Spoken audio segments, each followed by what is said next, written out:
A República, livro 2.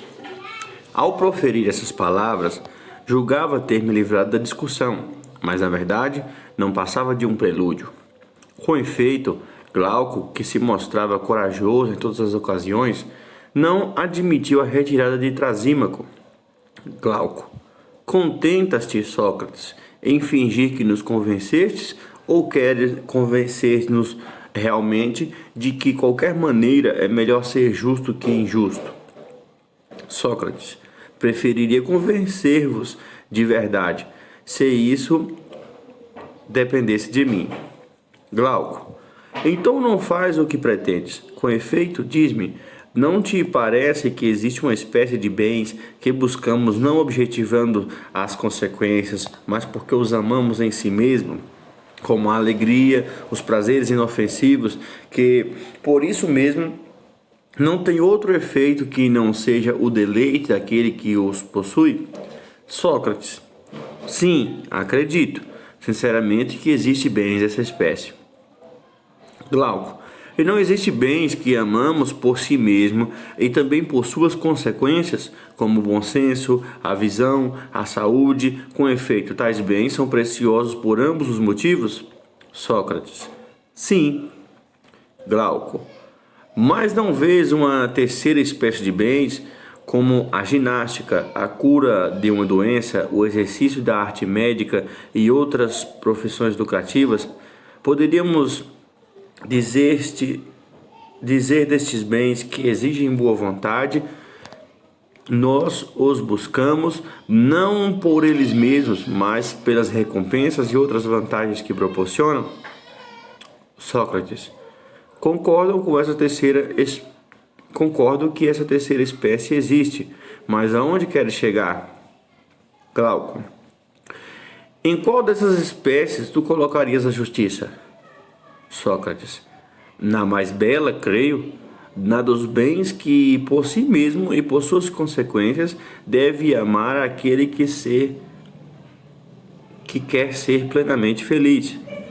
Glauco: não é a opinião da maioria dos homens, que põe a justiça no nível dos bens penosos, que é preciso cultivar pelas recompensas e distinções que proporcionam, mas que devem ser evitadas por elas mesmas, porque são difíceis. Sócrates: eu sei que é essa a opinião da maioria, é por isso que desde há muito Trasímaco censura esses bens e elogia a injustiça.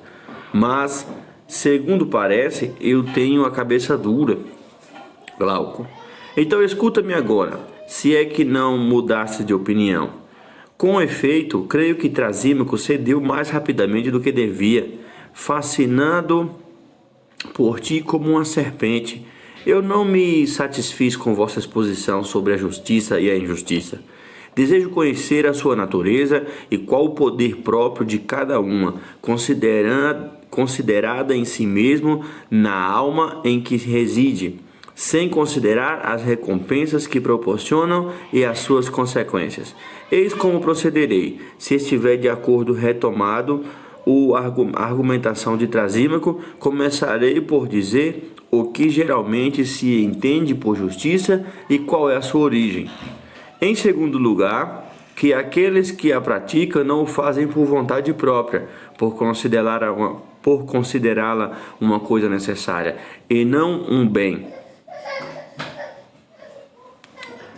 Que aqueles que a praticam não a fazem por vontade própria, por considerá-la uma coisa necessária e não um bem.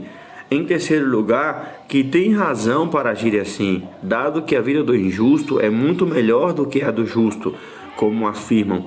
Quanto a mim, Sócrates, não compartilho essa opinião. No entanto, sinto-me embaraçado, pois tenho os ouvidos cheios dos argumentos de Trasímaco e mil outros. Ainda não ouvi ninguém falar da justiça e da sua superioridade sobre a injustiça como desejaria. Gostaria de ouvir sendo elogiada em si mesma e por ela mesma, e principalmente de ti, que espero esse elogio. E por isso que, aplicando todas as minhas forças, elogiarei a vida do injusto, e ao fazê-lo mostrarei de que maneira pretendo que censures a injustiça e elogies a justiça, mas vê se isso te convém. Sócrates. Caro, claro que me convém. Com efeito, de que assunto um homem sensato aprecia falar ou ouvir com mais frequência? Glauco. A tua observação é excelente. Escuta, então, o que eu vou expor-te em primeiro lugar? Qual é a natureza e a origem da justiça?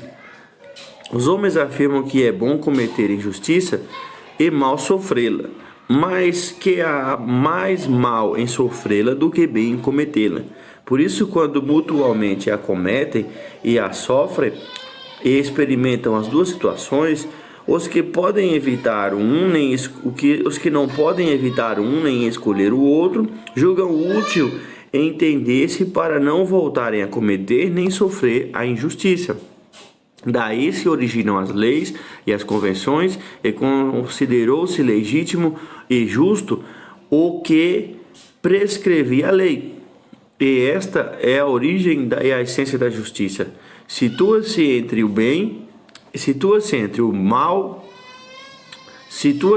maior bem, cometer impunemente a injustiça, e o maior mal, sofrer quando se é incapaz de vingar-se. Entre estes dois extremos, a justiça é apreciada não como um bem em si mesma, mas porque a impotência para cometer a injustiça lhe dá valor. Com efeito, aquele que pode praticar esta última jamais se entenderá com ninguém para se abster de cometê-la ou sofrê-la, porque seria louco. E esta, Sócrates, é a natureza da própria justiça e sua origem, segundo a opinião comum. Agora que aqueles que a praticam agem pela impossibilidade de cometer a injustiça, é o que compreendemos bem se fizermos as seguintes suposições. Concedamos ao justo e ao injusto a permissão de fazer o que querem. Sigamo-los e observemos até onde o desejo leva a um e a outro. Apanharemos o justo em flagrante delito de buscar o mesmo objetivo que o injusto, impelido pela necessidade de prevalecer sobre os outros. É isso que a natureza toda procura como um bem, mas que, por lei e por força, é reduzido ao respeito da igualdade.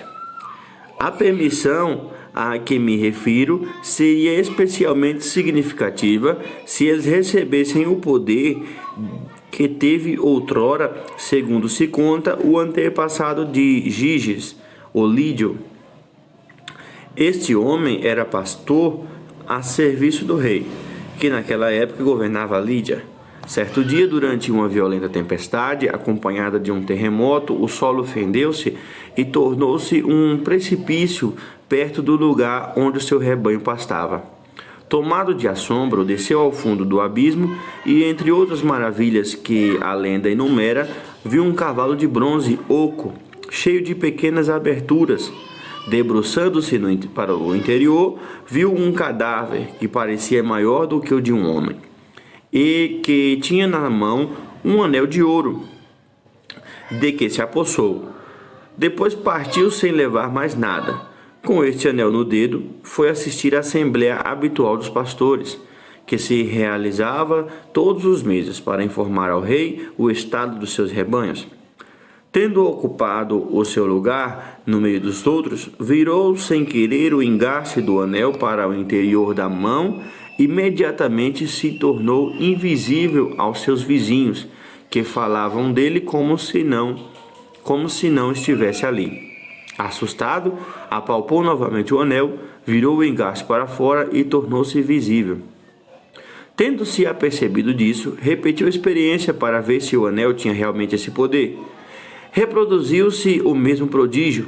Virando o engaste para dentro, tornava-se invisível, para fora, visível. Assim que teve a certeza, conseguiu juntar-se aos mensageiros que iriam ter com o rei. Chegando ao palácio, Seduziu a rainha, conspirou com ela a morte do rei, matou-a e obteve assim o poder. Se existisse dois anéis dessa natureza e o justo recebesse um e o injusto outro, é provável que nenhum fosse de caráter tão firme para preservar a justiça e ter a coragem de não se apoderar dos bens de outrem, sendo que poderia tirar sem receio o que quisesse da ágora, sem receio o que quisesse da ágora, do mercado. Introduzir-se nas casas para se unir a quem lhe agradaria, matar uns, romper os grilhões a outros e fazer o que lhe aprovesse, tomando-se o igual a um Deus entre os homens. Agindo assim, nada o diferenciaria do mal. Ambos tenderiam para o mesmo fim. E citar-se-ia isso como uma grande prova de que ninguém é justo por vontade própria, mas por obrigação, sendo a justiça um bem individual, visto que aquele que se julga capaz de cometer a injustiça, comete-a. Com efeito, todo homem pensa em justiça, todo homem pensa que a injustiça é individualmente mais proveitosa que a justiça, e pensa isso com razão, segundo os partidários dessa doutrina. Pois se alguém recebesse a permissão de que falei, e jamais quisesse cometer injustiça, nem tocar no bem de outrem, pareceria o mais infeliz dos homens, o mais insensato aqueles que soubessem da sua conduta.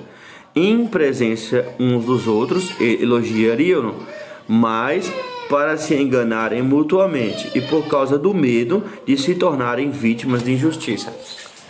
Eis o que eu tinha a dizer sobre o assunto. Agora, para fazermos um justo da vida dos dois homens aos que nos referimos, confrontemos o mais justo com o mais injusto, e estaremos em condição de julgá-los bem. De outro modo, não conseguiríamos. Mas como estabelecer esta confrontação? Assim, não tiremos nada ao injusto da sua injustiça, nem ao justo da sua justiça, mas consideremos-los perfeitos, cada um em sua modalidade de vida.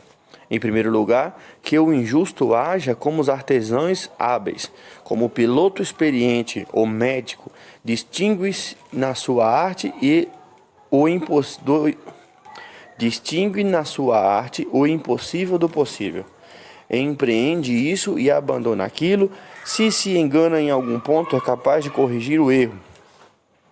Tal como o injusto se dissimula habilmente quando realiza alguma má ação, se quer ser superior na injustiça, daquele que se deixa apanhar deve-se fazer pouco caso, porque a extrema injustiça consiste em parecer justo. Não sendo, portanto, deve-se conceber ao homem perfeitamente injusto a perfeita injustiça.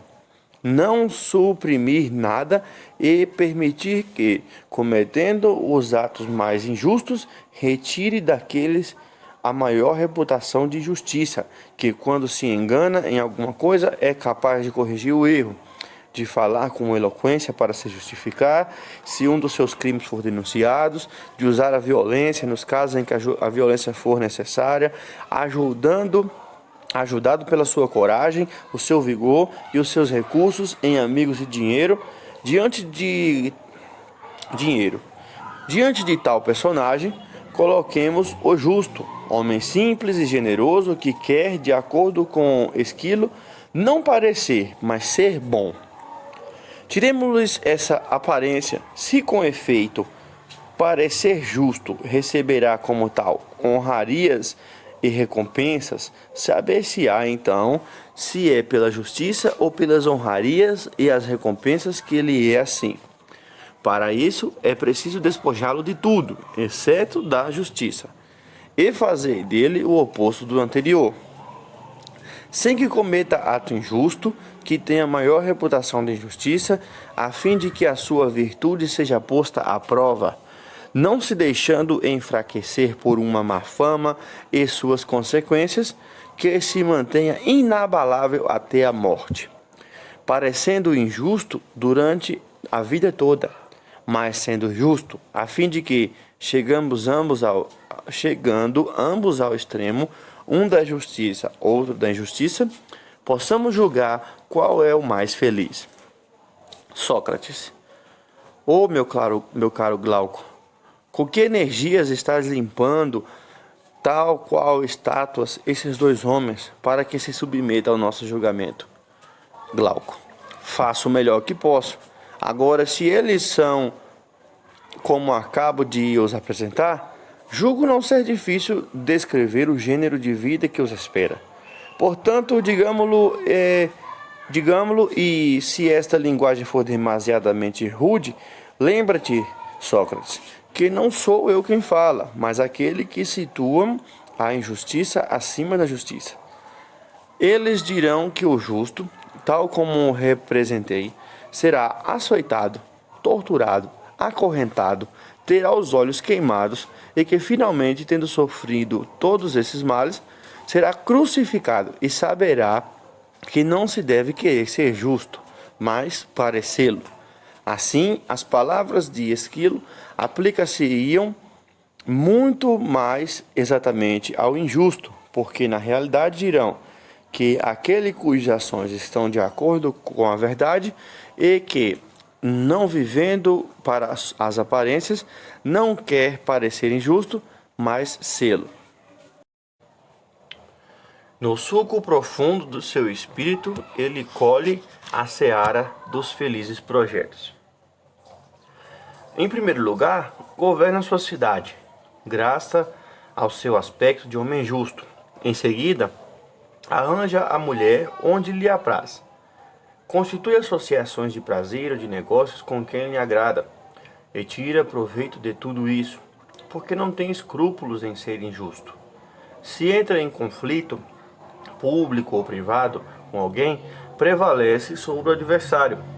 Por este meio enriquece-se, ajuda aos amigos, prejudica aos inimigos, oferece aos seus deuses sacrifícios e presentes com prodigalidade e magnificência, e concilia muito melhor que o justo os deuses e os homens a quem quer agradar, sendo por conseguinte mais agradável aos deuses do que o justo.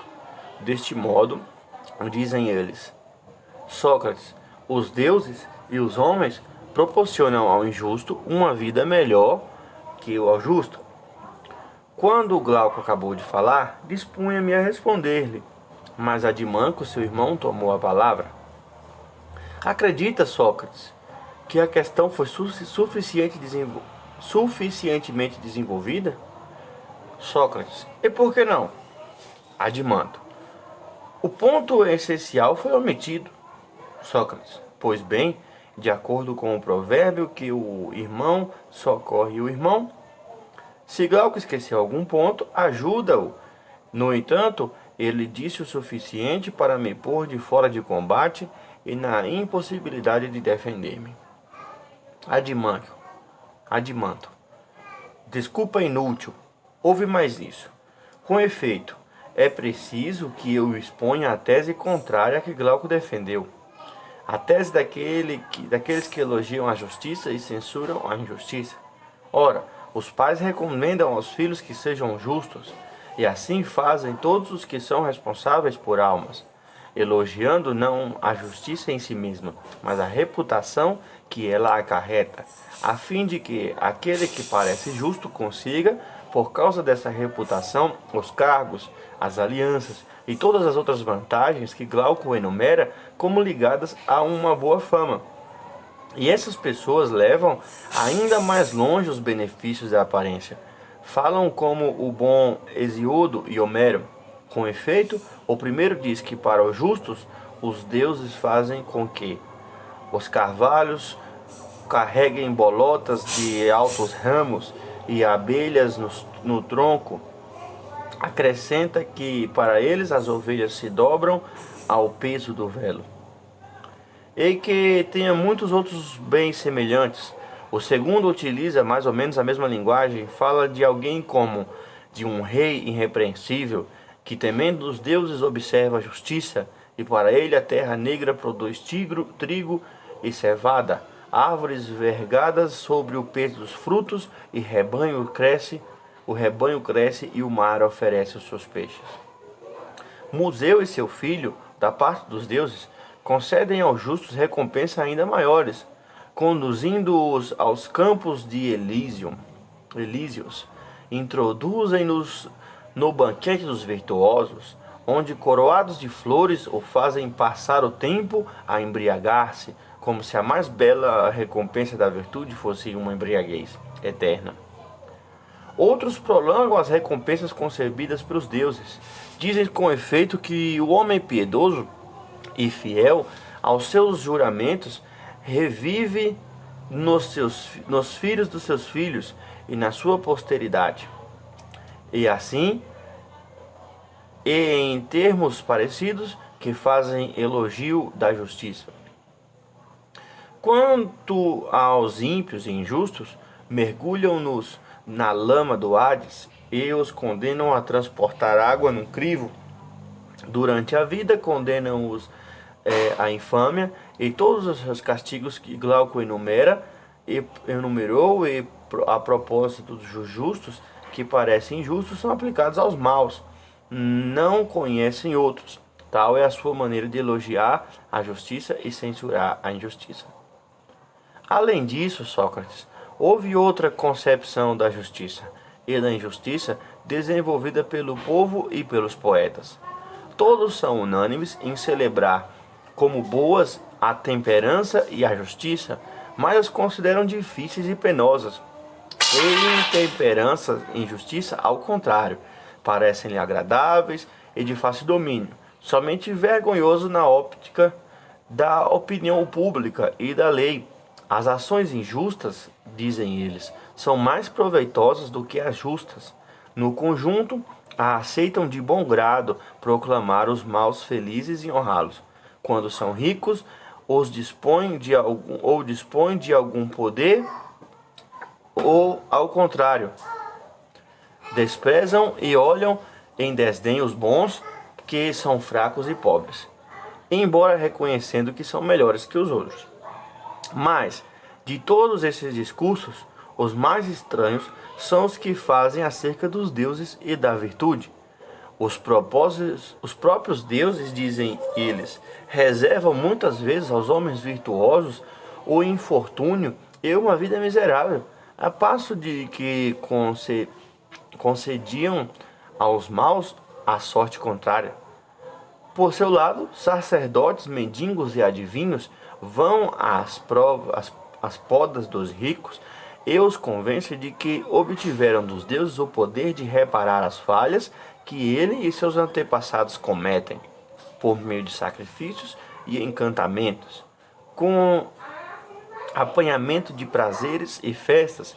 Se se quer prejudicar o inimigo ou por uma módica quantia, pode-se causar dano tanto ao justo como ao injusto, por intermédio das suas evocações e fórmulas mágicas, dado que, segundo afirmam, convencem aos deuses a se colocarem a seu serviço, em apoio de todas essas ascetivas.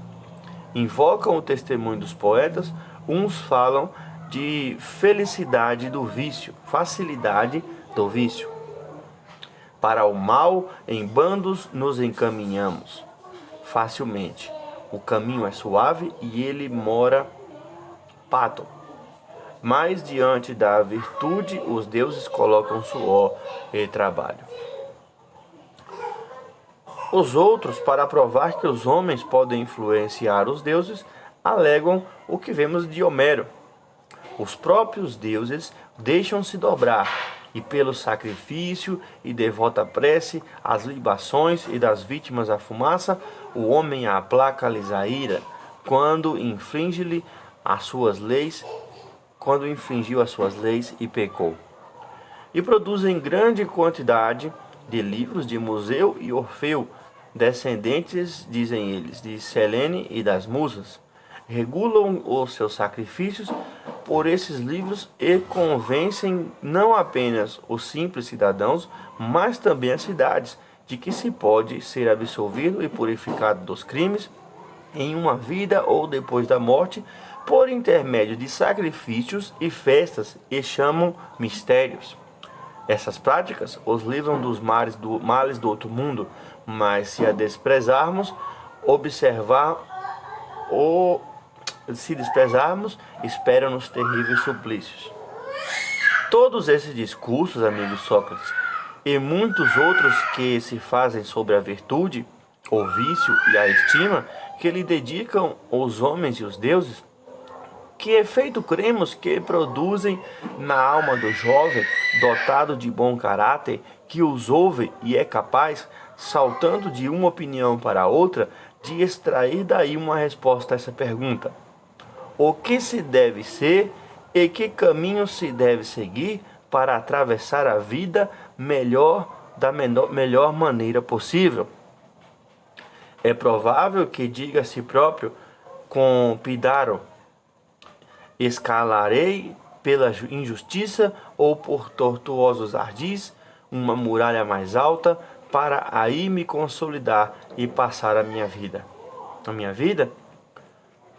Para aí me consolidar e passar a minha vida, conforme aquilo que se diz, se eu for justo sem parecer, não tirarei disso nenhum proveito, mas sim aborrecimentos e prejuízos evidentes.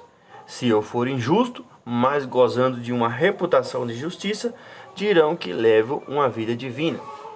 Portanto, visto que a aparência, como o demonstram os sábios, violenta a verdade e a senhora da felicidade, para ela devo tender inteiramente. Como fachada e cenário, devo criar ao meu redor uma imagem de virtude e imitar a raposa do muito sábio Arquíloco, animal astuto e rico em artimanhas. Mas, disse-a, não é fácil esconder-se sempre quando se é mau. Realmente, não, responderemos. E também nenhuma grande empresa é fácil. No entanto, se queremos ser felizes, devemos seguir o caminho que nos é traçado por esse discurso, para não sermos descobertos. Formaremos associações e sociedades secretas, e existem mestres da persuasão que nos ensinam eloquência pública e judiciária. Graças a esses auxílios, convencendo aqui, violentando acolá, vencendo sem incorrer em castigo, mas, argumenta-se-á, não é possível escapar aos olhos dos deuses, nem violentá-los. Se eles não existem, ou se não se ocupam dos problemas humanos, devemos preocupar-nos em escapar-lhes, e se existem e se ocupam de nós, apenas o conhecemos por ouvir dizer e pela genealogia dos poetas. Ora, estes pretendem que são suscetíveis, por meio de sacrifícios, devotas preces e oferendas, de se deixar dobrar, e é preciso acreditar nessas duas coisas ou em nenhuma. Portanto, se é preciso acreditar, seremos injustos e lhes oferecemos sacrifícios como produto de nossas injustiças. Com efeito, se fôssemos justos, estaríamos isentos de castigos para eles, mas renunciaríamos aos benefícios da injustiça. Ao contrário, sendo injusto, teremos seus benefícios e, por intermédio de preces, escaparemos aos castigos das nossas faltas e dos nossos pecados. Mas no Hades, disse-a, sofreremos a pena das injustiças cometidas nesse mundo, nós ou os filhos dos nossos filhos? Mas, meu amigo, responderá o homem que o raciocina, os mistérios podem muito, assim como os deuses libertadores, a crer nas grandes cidades e nos filhos dos deuses, poetas e profetas que nos revelam a verdade. Por que motivo havemos de continuar a preferir a justiça, a extrema injustiça, que, se praticarmos com fingida honestidade, nos permite triunfar junto dos deuses e junto dos homens, durante a vida e depois da morte, como afirmam a maior parte das autoridades e as mais eminentes. Depois do que foi dito, será ainda possível, Sócrates, consentir em honrar a justiça que se dispõe de alguma, quando se dispõe de alguma superioridade de alma ou de corpo, de riqueza ou de nascimento, e não rir ao ouvi-la louvar? Deste modo, se alguém estiver em condição de provar que mentimos e de se dar suficientemente de que a justiça é melhor dos bens, será indulgente e não se encolerizará contra os homens injustos. Sabe que, exceto aqueles que, sendo de natureza divina, sentem aversão pela injustiça, e aqueles que se abstêm porque recebem as luzes da ciência, ninguém é justo por vontade própria, mas que é apenas a covardia, a idade ou qualquer outra fraqueza que leva a censurar a injustiça, quando se é incapaz de a cometer. A prova é clara. Com efeito, entre as pessoas que estão nesse caso, a primeira que receber o poder de ser injusto será a primeira a usá-lo, à medida das suas possibilidades. E tudo isso não tem outra causa senão que nos empenhou ao meu irmão e a mim nessa discussão, Sócrates, para te dizermos: ó admirável amigo, entre vós todos que pretendeis ser defensores da justiça, a começar pelos heróis dos primeiros tempos, cujos discursos chegaram até nós, ainda ninguém censurou a injustiça, tampouco louvou a justiça de outro modo, exceto pela reputação, pelas honras e recompensas que elas estão vinculadas. Quanto ao fato de estarem uma e outra por seu próprio poder, na alma que as possui, ocultas aos deuses e aos homens, ninguém, quer em verso, quer em prosa, jamais demonstrou suficientemente que ama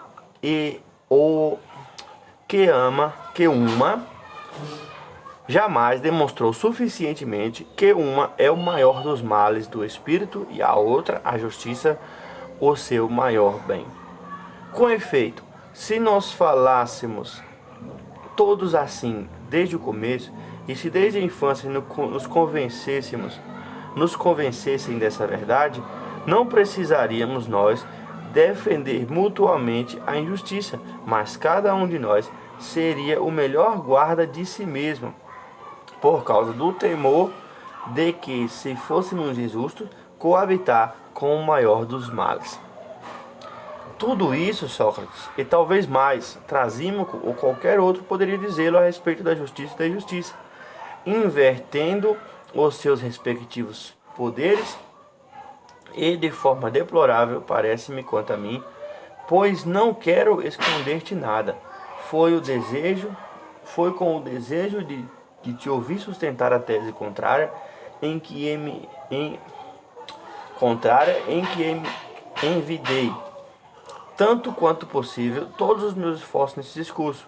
Por isso, não te limites a provar que a justiça é mais forte que a injustiça. Mostra-nos os efeitos que cada uma produz por si mesma na alma onde se encontra e que fazem que uma seja um bem e outra um mal. Coloca de lado as reputações que nos proporciona, como te aconselhou Glauco. Se com efeito não colocares de lado, de um e de outro lado, as verdadeiras reputações, e lhes adicionares as falsas, diremos que não aprecias a justiça, mas a aparência, que não censuras a justiça, mas a aparência, que recomendas ao homem justo que se esconda e que aceitas da mesma forma que Trasímaco que a justiça é um bem alheio, vantajoso para o mais forte, enquanto a injustiça é útil e vantajosa em si mesma, mas nociva ao mais fraco. Dado que reconheceste que a justiça pertence à classe dos maiores bens, aqueles que devem ser procurados pelas suas consequências e muito mais por eles mesmos, como a visão, a audição, a razão, a saúde e todas as coisas que são verdadeiras, bens devido à sua natureza e não segundo a opinião. Louva, portanto, na justiça o que ela tem em si mesma de vantajoso para aquele que possui e condena na injustiça o que ela tem de prejudicial. Quanto às recompensas e à reputação, deixa que outros o louvem. Eu, do meu lado, aceitaria que outro louvasse a justiça e condenasse a injustiça da mesma maneira, elogiando e condenando a reputação e as recompensas que acarretam, mas não aceitarei que tu o faças, e não a não ser que me ordenes. Visto que passaste toda a tua vida a analisaste uma única questão, não te contentes, pois, em provar-nos que a justiça é mais poderosa que a injustiça, mas demonstra-nos também pelas consequências que cada uma produz em seu possuidor, ignoradas ou não pelos deuses e pelos homens, que é uma e o bem e a outra mal. Arrebatado pelo discurso de Glauco e Admanco, cujas qualidades sempre admirava, disse-lhe: não era sem motivo, o pai de tal filho, que o amante de Glaute começava nos seguintes termos e elegia que vos dedicou quando vos distinguiste na batalha de Megara. Filhos de Ariston, raça divina raça de um homem ilustre. Não era sem motivo, ó filho de tal pai, que o amante de Glauco começava nos seguintes termos a elegia que vos dedicou quando vos distinguiste na batalha de Megara. Filhos de Ariston, divina raça de homem ilustre. Tal elogio, meus amigos, parece-me que vos cabe a perfeição. De fato, existe algo de realmente divino nos vossos sentimentos, se não estáis convencidos de que a justiça vale mais que a justiça, sendo capaz de falar assim a respeito dessa questão. Ora, acredito que, na verdade, não estáis convencidos. Julgo pelo outros aspectos de vosso caráter, visto que, a julgar apenas pela vossa linguagem, desconfiaria de vós. E quanto mais confiança vos concedo, mais confuso me sinto quanto ao partido que devo tomar. Por outro lado, não sei como tomar a defesa da justiça. Parece-me que não tenho forças para isto. E o sinal para mim é este: quando eu pensava ter demonstrado contra Trasímaco a superioridade da justiça sobre a injustiça, vós não aceitais meu argumento. Por outro lado, não sei como não tomar a sua defesa. Com efeito, seria pura impiedade abandonar a defesa da justiça quando atacada em minha presença, enquanto me resta alento e energia para reagir. Por isso, o melhor é defendê-la o melhor que puder. Ouvindo isso, Glauco e os outros suplicaram-me a utilizar todos os meus recursos para que não abandonasse a discussão, mas que investigasse a natureza da justiça e da injustiça e a verdade das suas respectivas vantagens. Disse-lhes então o que sentia. A busca que executamos não é de pouca importância, mas exige, na minha opinião, grande acuidade de espírito. Ora, dado que esta qualidade nos falta, dir-vos-ei como julgo que se deve proceder. Se ordenasse às pessoas com visão pouco apurada que lessem de longe letras escritas em caráter miúdos e uma delas descobrisse que essas mesmas letras se encontram escritas em outro lugar em grandes caracteres e num espaço maior, ninguém duvidaria de que seria mais fácil ler primeiro as letras grandes e examinar em seguida as miúdas, para ver se são de fato iguais. Adimanto. Certamente, mas Sócrates, que tem isso a ver com investigação a respeito da natureza da justiça? Sócrates, a justiça é, como declaramos, um atributo não apenas do indivíduo, mas também de toda a cidade. Adimanto. Sim, Sócrates. E a cidade não é maior que o indivíduo. Adimanto. Claro, Sócrates. Logo, numa cidade, a justiça é mais visível e mais fácil de ser examinada. Assim, se quiserdes começarmos por procurar a natureza da justiça nas cidades, em seguida procuremos no indivíduo, para descobrirmos a semelhança da grande justiça com a pequena. Adimanto. Estou de acordo, Sócrates. Porém, se estudarmos o nascimento de uma cidade, não observaremos a justiça aparecer nela, tanto quanto a injustiça. Porém, se estudarmos o nascimento de uma cidade, não observaremos a justiça aparecer nela, tanto quanto a injustiça. Adimanto. É possível, Sócrates. Então encontraremos mais facilmente o que buscamos. Adimanto. Sem dúvida, Sócrates. Portanto, devemos ir até o fim nessa busca. Em minha opinião, não é tarefa fácil. Ponderai-a. Portanto, devemos ir até o fim nessa busca. Em minha opinião, não é tarefa fácil. Ponderai-a. Adimanto. Está ponderado. Podes prosseguir. Sócrates. O que causa o nascimento de uma cidade?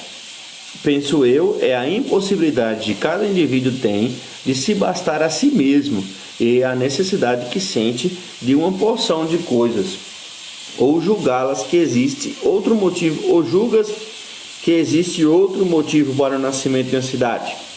Adimanto. Não. Sócrates.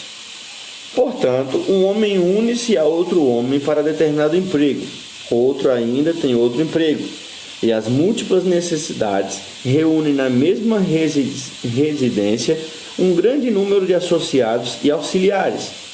A esta organização damos o nome de cidade, não foi? Adimanto. Exatamente. Sócrates.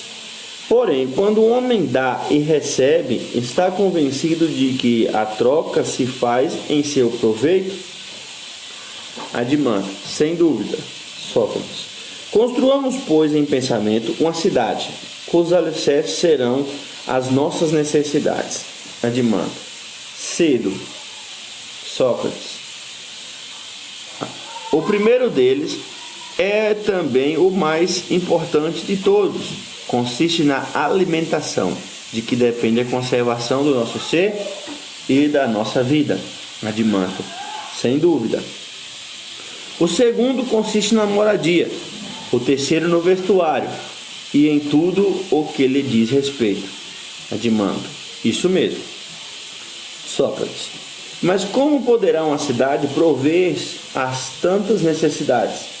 Não será preciso que um seja agricultor, outro pedreiro, outro tecelão? Poderemos acrescentar um sapateiro ou qualquer outra adesão para as necessidades do corpo? Adimanto. Certamente. Sócrates. A cidade toda, então, será composta essencialmente de ao menos 4 ou 5 homens. Adimanto. É o que parece. Sócrates. Então, cada um deverá desempenhar sua função para toda a comunidade. O lavrador, por exemplo, garantirá sozinho a alimentação de 4, gastando 4 vezes mais tempo e trabalho em fazer a provisão do trigo, que terá de repartir com os outros. Mas não será preferível que, trabalhando apenas para si, só produzisse a quarta parte dessa alimentação na quarta parte do tempo, destinando as outras 3 partes e procurar moradia, vestimenta e calçados, tratando ele mesmo de suas coisas sem se importar com a comunidade? Adimanto. Talvez seja mais fácil trabalhar de acordo com a primeira maneira. Sócrates. Por Zeus, isso é um absurdo. As tuas palavras me sugerem o seguinte raciocínio. Em primeiro lugar, a natureza faz todos os homens iguais, mas diferentes em aptidões e aptos para esta ou aquela função. Concordas? Concordo. Adimanto. Concordo. Sócrates. Em que circunstância, então, se trabalha melhor? Quando se exerce um só ofício ou vários ofícios de uma vez? Adimanto. Quando se exerce só um. Sócrates. Parece-me também que quando se deixa passar a oportunidade de fazer uma coisa, essa coisa perde-se. Adimanto. É verdade. Sócrates. Porque o trabalho a ser realizado não se acomoda às conveniências do operário, mas este é a natureza do trabalho, sem perda de tempo. Adimanto. Sem dúvida. De onde se deduz que se produzem todas as coisas em maior número, melhor e mais facilmente, quando cada um, segundo as suas aptidões e no tempo adequado, se entrega a um único trabalho, sendo dispensado de todos os homens. Adimanto. É como dizes. Sócrates. Neste caso, são necessários mais de 4 cidadãos para satisfazer a necessidade a que nos referimos. Com efeito, o lavrador não deve fazer o próprio arado, se quiser que seja de boa qualidade, tampouco a enxada, nem outras ferramentas agrícolas. Também o pedreiro não fará a sua ferramenta, o mesmo se dará com o tecelão, o sapateiro. Não concordas? Adimanto. Concordo. Sócrates. Dessa forma, temos carpinteiros, ferreiros e muitos outros operários, aumentando a população de nossa pequena cidade. Adimanto. Obviamente. Sócrates. Mas seria ainda maior se lhe juntássemos boiadeiros, pastores e outras espécies de criadores de gado, para que os lavradores tenham bois para lavrar a terra, o pedreiro animais de carga para transformar materiais e o tecelão e o sapateiro peles e lãs. Adimanto. Mais uma cidade que reunisse todas essas pessoas já não seria tão pequena. Sócrates. E tem mais. Seria possível fundar uma cidade num local onde não houvesse necessidade de importar nada. Adimanto. Sim, seria impossível. Sócrates. Haveria, pois, a necessidade de outras pessoas que, de outras cidades, trouxessem o que lhe falta. Adimanto. Sim, haveria necessidade. Sócrates. Porém, se essas pessoas fossem de mãos vazias, não levando nada daquilo que fornecesse demanda, nada que os fornecedores demandam, também partiria de mãos vazias, não é? Adimanto. Penso que sim. Sócrates. Será necessário, então, que a nossa cidade produza não apenas aquilo de que precisa, mas também aquilo que lhe é exigido pelos fornecedores. Adimanto. De certo, será necessário. Sócrates. Por conseguinte, será necessário um maior número de agricultores e de outros artesãos. Adimanto. Logicamente. E inclusive de pessoas que se encarreguem da importação e da exportação de diversas mercadorias. Ora, essas pessoas são os comerciantes, certo? Adimanto. São. Sócrates. Logo também precisaremos de comerciantes. Adimanto. Com certeza. E se o comércio se fizesse por mar, ainda precisaríamos de gente versada na arte da navegação. Adimanto. Sem dúvida. Sócrates. Mas no interior da própria cidade, como os homens irão permutar os produtos do seu trabalho? Já que foi com esse propósito que as associações, ao fundarmos na nossa cidade, já que foi com esse propósito que os associamos ao fundarmos uma cidade. Adimanto. Evidentemente que será através da venda e compra. Sócrates. Nesse caso, necessitaríamos de um mercado e moeda, símbolo de valor das mercadorias permutadas. Adimanto. Sem dúvida.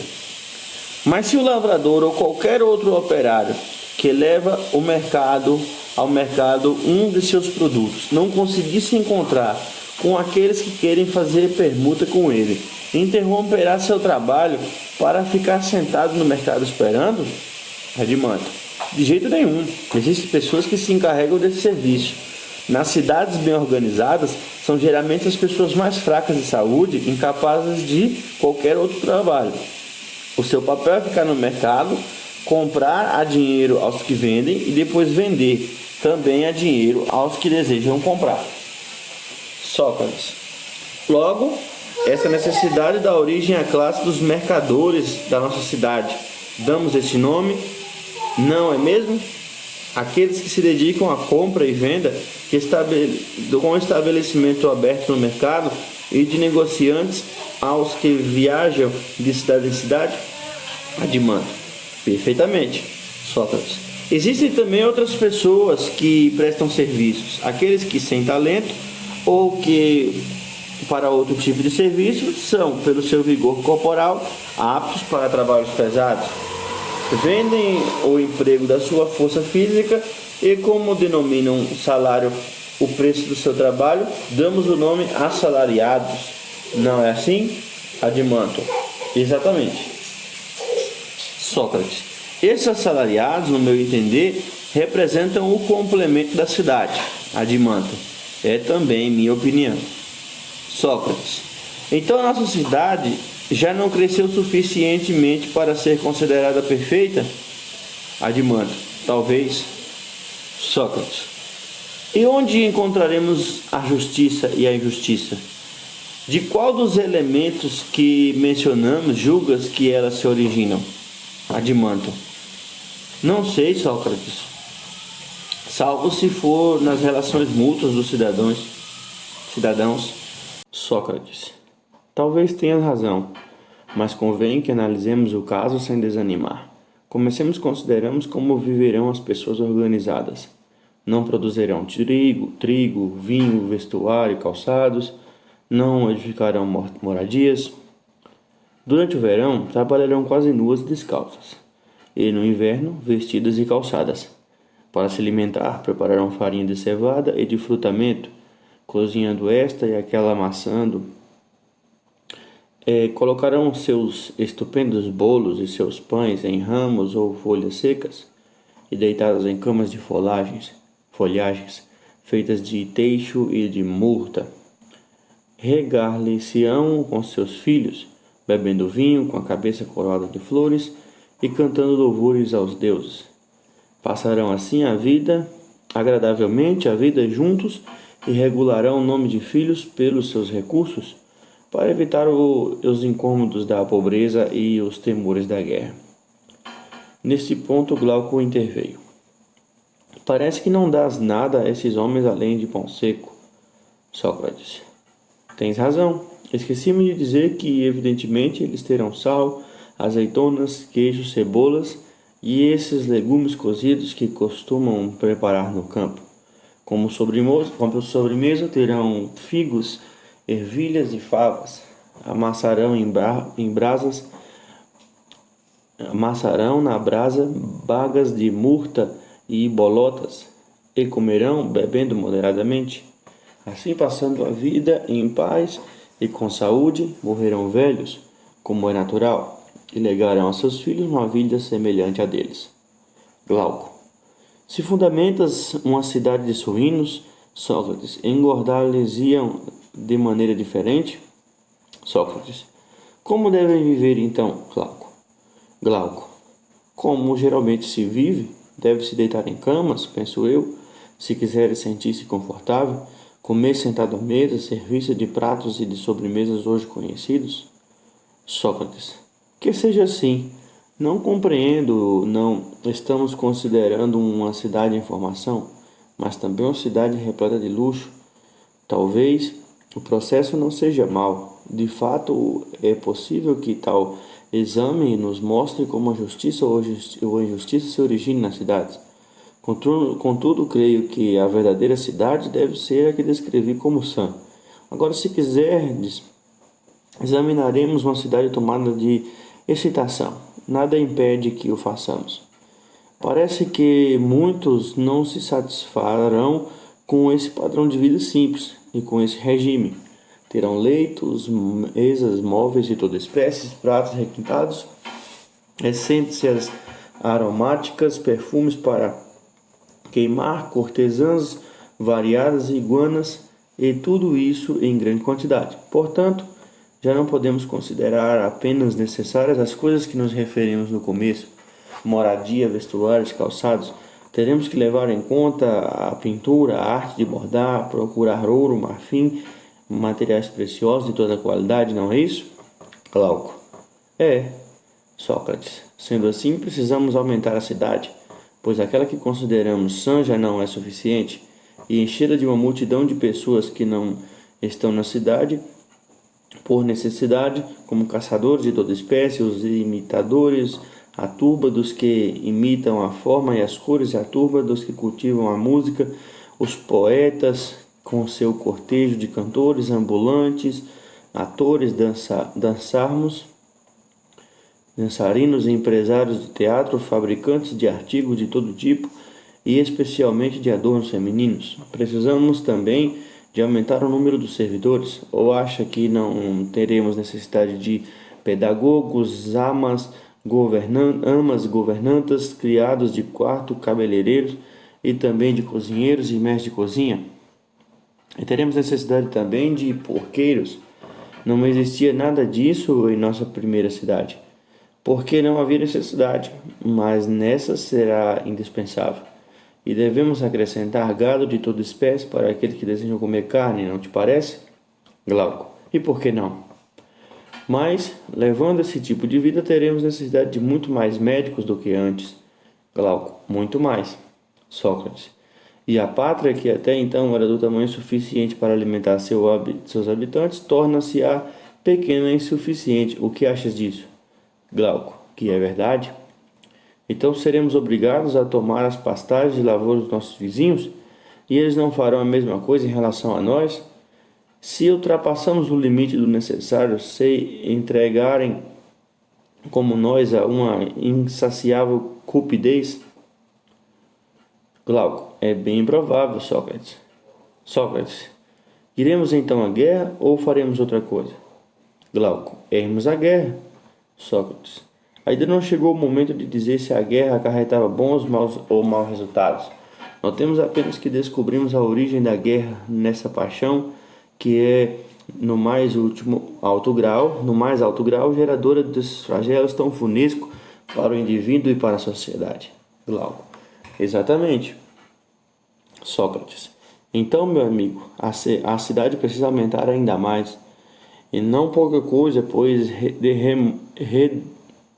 demandará todo o exército que possa entrar em campanha para defender todos os bens a que nos referimos e fazer frente aos invasores. Glauco. Mas como? Os cidadãos não podem fazer isso? Sócrates. Não. Se tu e todos nós concordamos com o princípio, quando fundamos a cidade, de que é impossível ao único homem exercer satisfatoriamente vários ofícios. Glauco. Tem razão. Sócrates. E não achas que o ofício de guerreiro depende de uma técnica? Glauco. Sim, com certeza. Sócrates. Tu crês que se deve dar mais atenção à arte do calçado do que à arte da guerra? Glauco. De forma alguma. Sócrates. Mas nós negamos ao sapateiro o direito de exercer ao mesmo tempo o ofício de lavrador, tecelão, pedreiro, obrigamos-los a ser apenas sapateiros. Por quê? Para que os trabalhos da sapataria sejam bem executados. Da mesma forma, atribuímos a cada um dos outros artesãos um único ofício, aquele para o qual está habilitado por natureza. Se quer tirar proveito das oportunidades e desempenhar bem sua tarefa. Mas não é importante que o ofício da guerra seja bem executado? Ou é ofício de um lavrador, um sapateiro ou qualquer outro artesão possa ao mesmo tempo ser guerreiro quando não se pode ser bom jogador de gamão ou de dados, se não se pratica esses jogos desde a infância, e não apenas nas horas livres?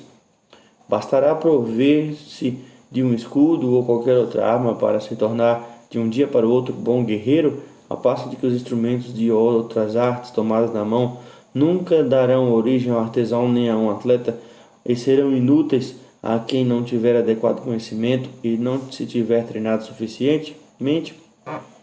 Glauco. Se assim fosse, os instrumentos teriam um enorme valor. Sócrates. Portanto, quanto mais importante a função do guardião do Estado, mais tempo livre exige e também mais arte e aplicação. Glauco. Acredito que sim. E não são necessárias habilidades naturais para exercer a profissão? Glauco. Sim, claro. Logo, parece que a nossa tarefa consistirá em escolher se formos capazes, os que estão habilitados por natureza a defender a cidade.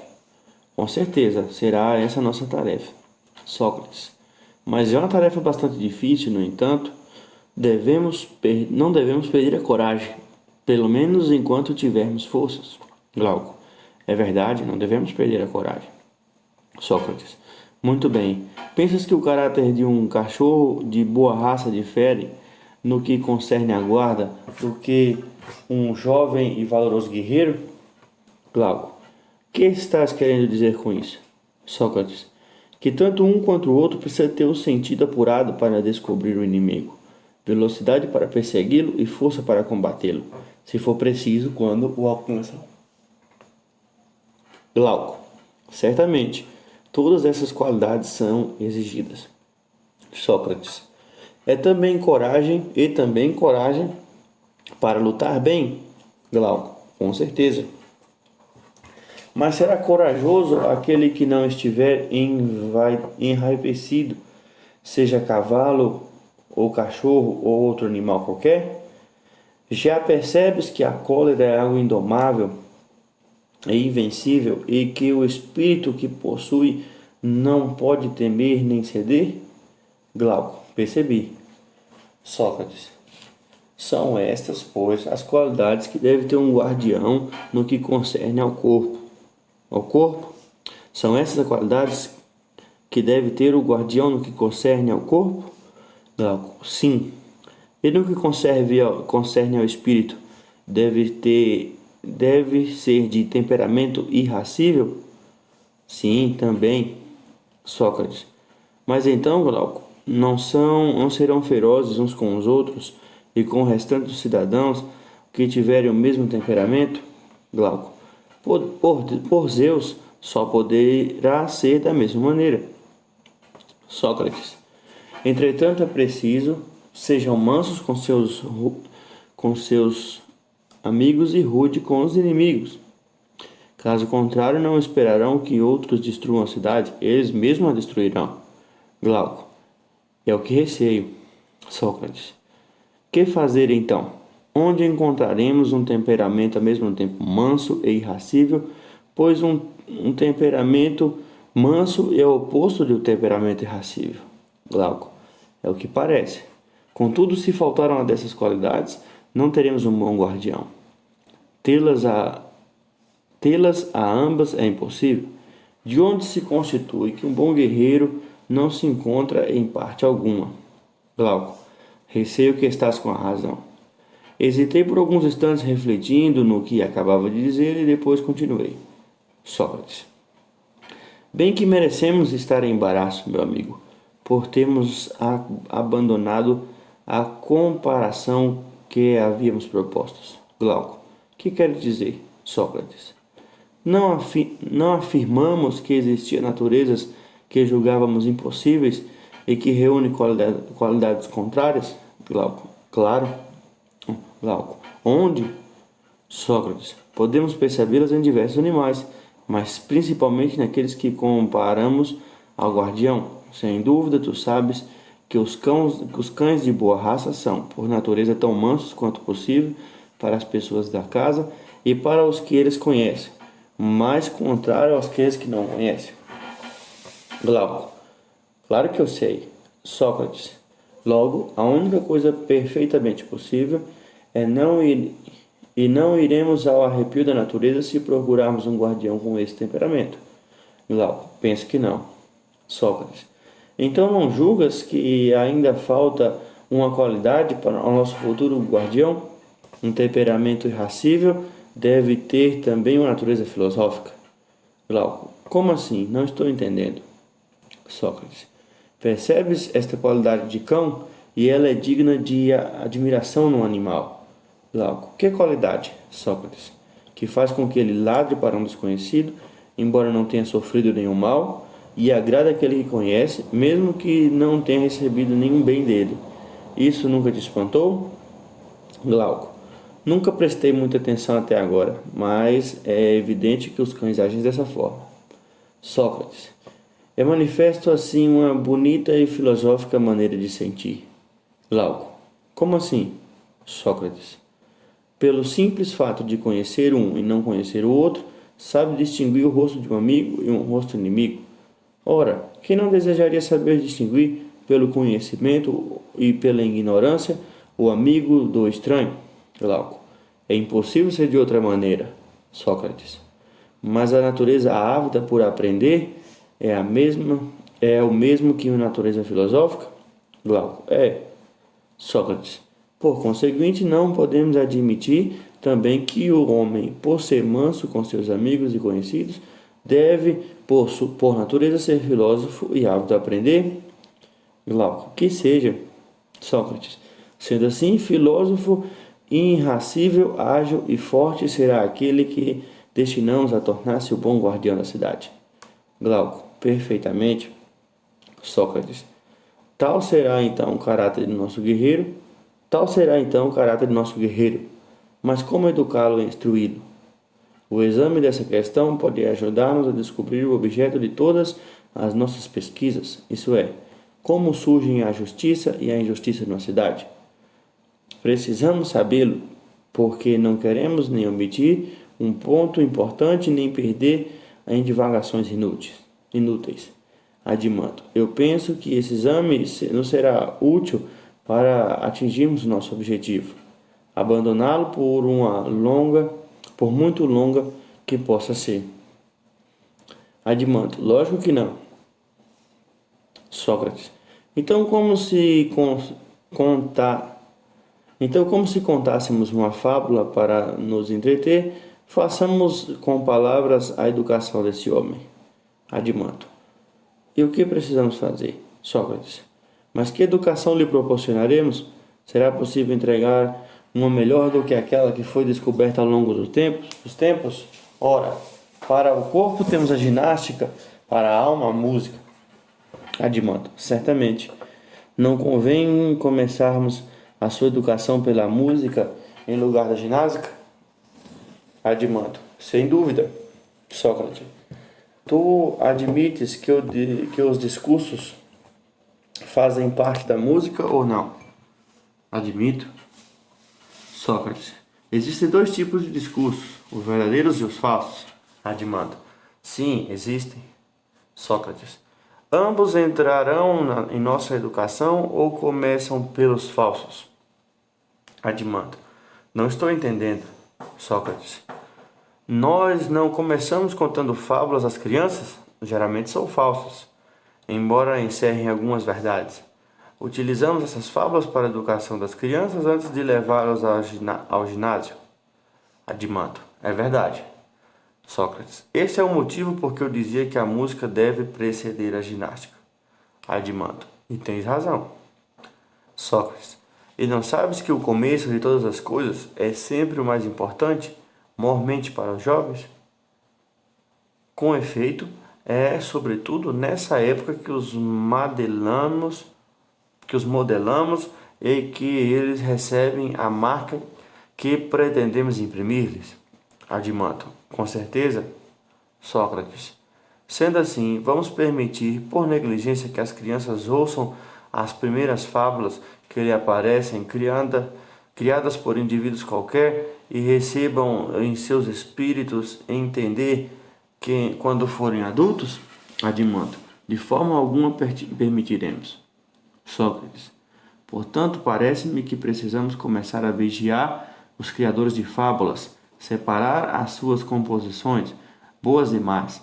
Em seguida, convenceremos as amas e as mães a contarem aos filhos as que tivermos escolhidos e moderar-lhes a alma com suas fábulas, muito mais do que o corpo com as suas mãos. Mas a maior parte das que elas contam atualmente devem ser condenadas. Adimanto. Quais? Sócrates. Julgaremos as pequenas pelas grandes, porquanto as outras devem ser calcadas nos mesmos moldes e produzir o mesmo efeito. Concordas? Adimanto. Concordo, mas não sei quais são essas grandes fábulas de que falas. Sócrates. São as de Hesíodo, Homero e outros poetas. Eles compuseram fábulas mentirosas que foram e continuam sendo contadas aos homens. Adimanto. Quais são essas fábulas e o que há nelas de condenável? Sócrates. O que antes e acima de tudo deve ser condenado, mormente quando a mentira não possui beleza. Adimanto. E quando não possui? Sócrates. Quando os deuses e os heróis são mal representados, como um pintor que pinta objetos sem nenhuma semelhança com os que pretendia representar. Adimanto. E com razão que se condenem tais coisas, mas como dizemos isso, é a que estamos nos referindo. Mas como dizemos isso e a que estamos nos referindo? Sócrates. Em primeiro lugar, aquele que criou a maior das mentiras a respeito dos maiores dos seres, criou-a sem beleza, quando disse que Urano fez o que relata Hesíodo e como Cronos se vingou. Mesmo que o comportamento de Cronos e a maneira como foi tratado pelo filho fossem verdadeiras, penso que não deveriam ser narrados com tanta leviandade e serem desprovidas de razão. E as crianças, mais que seria preferível encerrá-los no silêncio e ser necessário falar isso. Não.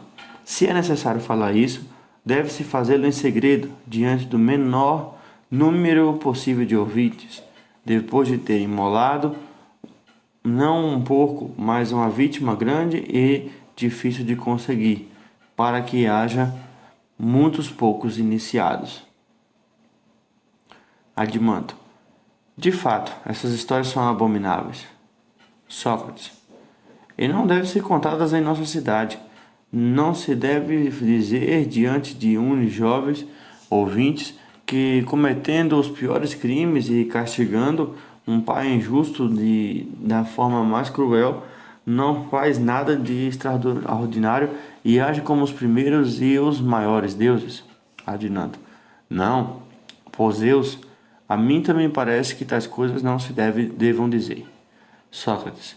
Deve-se evitar contar que os deuses fazem guerra entre si e armam ciladas recíprocas, porque não é verdade. Se quisermos que os futuros guardiões da nossa cidade considerem o cúmulo da vergonha discutir levianamente e ainda menos se lhe contar ou representar em tapeçarias as lutas dos gigantes e esses ódios de toda espécie que armaram os deuses e os heróis contra seus parentes e amigos.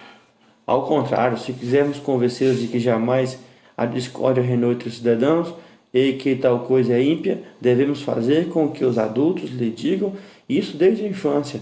Cumpre ainda cuidar para que os poetas componham para eles fábulas que tendam para o mesmo objetivo.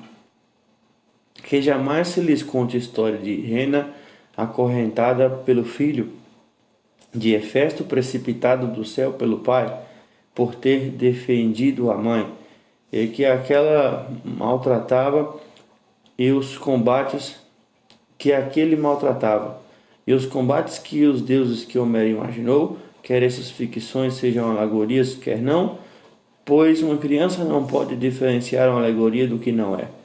E as opiniões que recebe nessa idade tornam-se indeléveis e inabaláveis. É devido a isso que se deve fazer todo o possível para que as primeiras fábulas que elas ouçam sejam as mais belas e as mais adequadas a ensinar-lhes virtudes. Adimanto. Tudo que diz é profundamente sensato. Porém, se alguém nos indagasse o que entendemos por isso e que as fábulas são essas, que responderíamos? Sócrates. Mas, Adimanto, nem tu nem eu somos poetas, mas fundadores de cidade. Compete aos fundadores conhecer os modelos que devem seguir os poetas nas suas histórias e proibir que se afastem deles, mas não lhe compete criar fábulas. Adimanto. Está bem, mas ainda assim gostaria de saber quais são os modelos que se deve seguir nas histórias e que se referem aos deuses. Sócrates. Vou dizer-te. Deve representar Deus sempre tal como é, e que seja representado na epopeia, na poesia lírica ou na tragédia. Adimanto. Perfeitamente de acordo, Sócrates. Não é certo que Deus é essencialmente bom e não é assim que se deve falar dele? Adimanto. Sem dúvida. Sócrates. Mas nada do que é bom pode ser prejudicial, não é mesmo? Adimanto. É o que eu penso. Sócrates. Pode prejudicar aquilo que em si não é prejudicial? Adimanto. De modo algum. Sócrates. Pode fazer mal aquilo que não prejudica? Adimanto. Também não. Sócrates. E o que não faz mal pode ser causa de algum mal? Adimanto. Impossível. Sócrates. E aquilo que é bom é benéfico? E o bem é benéfico? Adimanto. Sim. Sócrates. E por conseguinte, é a causa do êxito? Adimanto. É. Sócrates. Então o bem não pode ser a causa de todas as coisas, e a causa do que é bom e não do que é mal. Adimanto. Necessariamente. Sócrates. Assim, Deus, dado que é bom, não é a causa de tudo, como se pretende vulgarmente. É causa apenas de uma pequena parte do que acontece aos homens, e não o é da maior, já que os nossos bens são muito menos numerosos do que os nossos males, e só devem ser atribuídos a ele, enquanto para os nossos males devemos procurar outra causa, mas não Deus. Adimanto. Nada mais certo, penso eu. Sócrates. É impossível, portanto, admitir de Homero ou de qualquer outro poeta erros acerca dos deuses tão absurdos como esses. Dois túneis se encontraram no palácio de Zeus, um repleto de fados felizes e outro infelizes. E aquele a quem Zeus concede os dois, ora experimenta o mal, ora experimenta o bem. Mas o que só concede o segundo sem mistura é a devorada fome persegue sobre a terra divina. E ainda que Zeus é para nós dispensador tanto dos bens como dos males. E, se algum poeta nos disser a respeito da violação dos juramentos e dos tratados de Pândaro, se tomou culpado, que foi cometida por instigação de Atlenas e de Zeus, não o aprovaremos, assim como não aprovaremos aquele que tomou Artemis e Zeus responsáveis pela querela e o julgamento das deusas. Da mesma forma, não permitiremos que ouçam versos de Esquilo, onde se diz que Deus engendra o crime entre os mortais, quando quer arruinar uma casa inteira.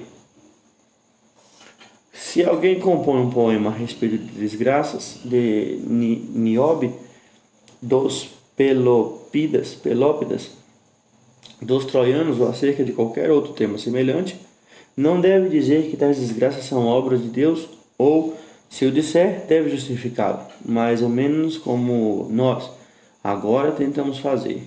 Deve declarar que, com isso, Deus só fez o que era bom e justo, e que aquele a quem castigou, tirando proveito daí.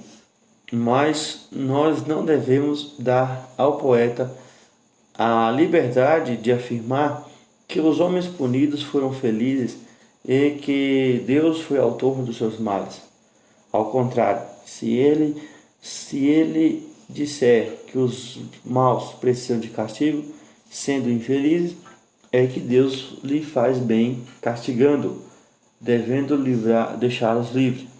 Portanto, se quiserem que Deus, que é bom, é a causa das Portanto, se disserem que Deus, que é bom, é a causa das desgraças de alguém, combateremos as palavras com todas as nossas forças e não permitiremos que sejam proferidas ou ouvidas pelos jovens ou pelos velhos, em verso ou em prosa, numa cidade que deve ter boas ideias.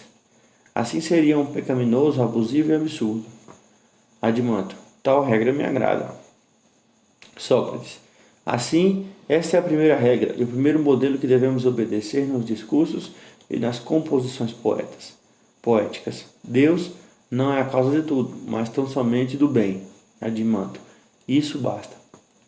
Vejamos agora a segunda regra. Acredita que Deus seja um mágico capaz de assumir perfidamente formas variadas. Ora de fato presente, aí transformando a sua origem numa indefinidade de figuras diferentes. Ora, enganando-nos e mostrando-nos a si apenas simulacros sem realidade? Não será antes um ser simples e de todo incapaz de deixar a forma que lhe é própria? Admanto, não sei o que responder-te. Sócrates, não concordas ao menos em que se um ser deixa sua forma que lhe é própria, tal transformação deve forçosamente por vir de si mesmo ou de outro ser? Admanto, sim, sem dúvida. Pois bem, as coisas melhor construídas não são as menos sujeitas à alteração e movidas a uma influência estranha? Pensa, por exemplo, nas alterações causadas no corpo pelo alimento, pela bebida, pela fadiga, ou na planta pelo calor do sol, no vento e outros acidentes como tais. O indivíduo mais são e vigoroso não é o menos atingido? Admanto, sim. Sócrates, e da mesma maneira, não é a alma mais corajosa e sábia a que menos é perturbada e alterada pelos acidentes exteriores? Admanto, por certo. Sócrates, pelo mesmo motivo de todos os objetos produzidos pelo trabalho humano, edifício, vestuários e os bem tragentes de destruição alteram menos. Admanto, e é exato. Sócrates, em geral, todo o ser perfeito que tira sua perfeição da natureza, da arte ou das duas, está menos sujeito à transformação vindas de fora. Admanto, assim é. Sócrates, mas se Deus é perfeito, tudo que se refere à sua natureza e em todos os aspectos perfeito. Mas se Deus é perfeito, tudo o que se refere à sua natureza é em todos os aspectos perfeito? Admanto, sem dúvida. Sócrates, assim pois, Deus é menos sujeito a receber formas diferentes. Admanto, certamente. Sócrates, seria então por si mesmo que ele mudaria e se transformaria? Admanto, evidentemente que seria por si mesmo, se é certo que ele sofre tais mudanças. Sócrates, mas ele toma uma forma melhor e mais bela ou pior e mais feia? Admanto, forçosamente ele toma uma forma pior, porque não seria apropriado dizer que falta a Deus algum grau de beleza ou de virtude. Sócrates, muito bem, mas se é assim que acreditas, Admanto, que um ser se torna voluntariamente pior em qualquer aspecto que seja, quer se trate de um Deus ou de um homem? Admanto, é impossível. Sócrates, então também é impossível que um Deus concorde em transformar-se, sendo cada um dos deuses o mais belo e maior possível. Permanece sempre na forma que lhe é própria. Admanto, parece-me que é necessário que seja assim. Sócrates, que nenhum poeta, pois, meu amigo, nos diga, os deuses sob aspectos remotos os deuses sobre aspectos de remotos estrangeiros e, assumindo todas as firmas, percorrem as cidades. E que venham impingir e que nos venham impingir muitas outras mentiras dessa natureza, que as mães, convencidas pelos poetas, não assustem os filhos, contando-lhes que certos deuses vagueiam à noite disfarçados, blasfemar contra os deuses e tornar as crianças mais medrosas e covardes. Adimantio, sou do mesmo parecer. Sócrates. Entretanto, poderiam os deuses, incapazes de mudança por si mesmos, fazer-nos crer que assumem formas diversas, usando a de impostura e encantamento? Adimantio. Talvez. Sócrates. Como assim poderiam deuses mentir por palavras ou atos, apresentando-nos um fantasma como se fosse ele mesmo? Adimantio. Não sei. Sócrates. Porventura ignoras que a verdadeira mentira, se assim me posso expressar, é igualmente abominável pelos deuses e pelos humanos? Adimantio. Que queres dizer, Sócrates? Que ninguém aceita de bom grado ser enganado na parte soberana do seu ser, no que diz respeito aos assuntos mais importantes. Ao contrário, a mentira é a coisa mais temida. Adimantio. Ainda não te compreendo. Sócrates. Crês com certeza que exprimo um oráculo? Ora, eu digo, crês com certeza que exprimo um oráculo? Ora, eu digo que ser enganado na alma sobre a natureza das coisas, continuar a sê-lo e ignorá-lo, aceitar e manter o erro é o que se suporta menos. E é principalmente neste caso que a mentira é detestada. Adimantio. Tens bastante razão, Sócrates. Pois pode denominar verdadeira mentira o que acabo de mencionar? A importância em que na sua alma se encontra a pessoa enganada, porque a mentira nos discursos nada mais é do que uma limitação do estado da alma, uma imagem que se produz mais tarde e não uma mentira absolutamente pura. Não é verdade? Adimantio. Certamente. Sócrates.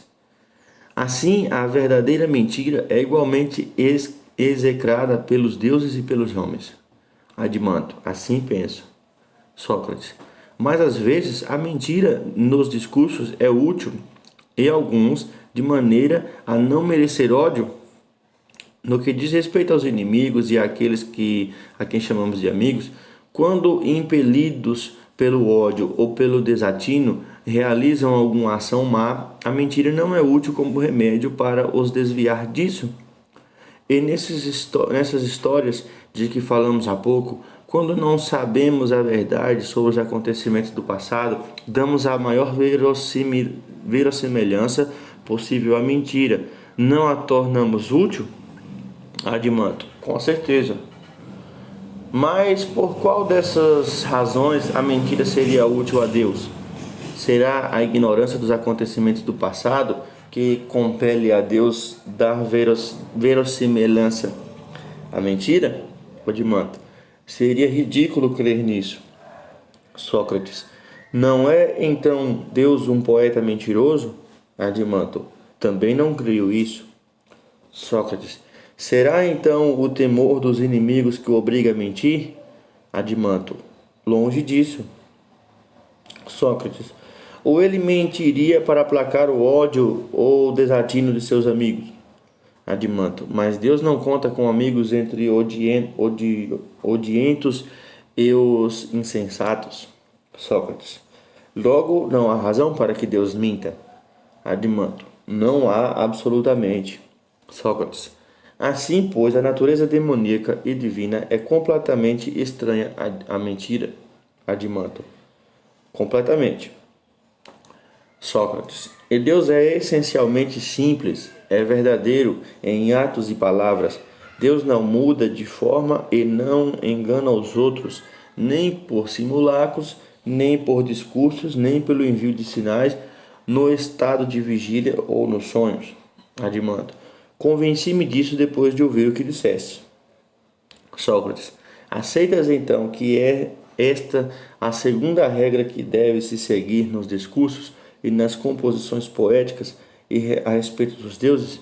Não são mágicos que mudam de forma e não nos confundem com mentiras, palavras e atos. Adimanto, aceito. Sócrates. Assim, pois, embora louvando muitas coisas em Homero, não louvamos a passagem que diz que Zeus enviou um sonho a Agamenon, nem a passagem de Esquilo, em que Tátis revela que Apolo, que cantava nas suas núpcias, insistiu na sua felicidade de mãe, cujos filhos seriam isentos de doença e favorecidos por uma longa existência. Ele disse tudo isso e anunciou-me divinos encontros em seu canto, enchendo o meu coração de alegria. Eu esperava que não fosse mentirosa. A boca sarada de fabo, de onde brotavam, mas ele, o cantor, o conviva desse festim e o autor desses louvores, ele é o assassino do meu filho. Quando o poeta fala assim dos deuses, ficamos irritados. Não faremos coro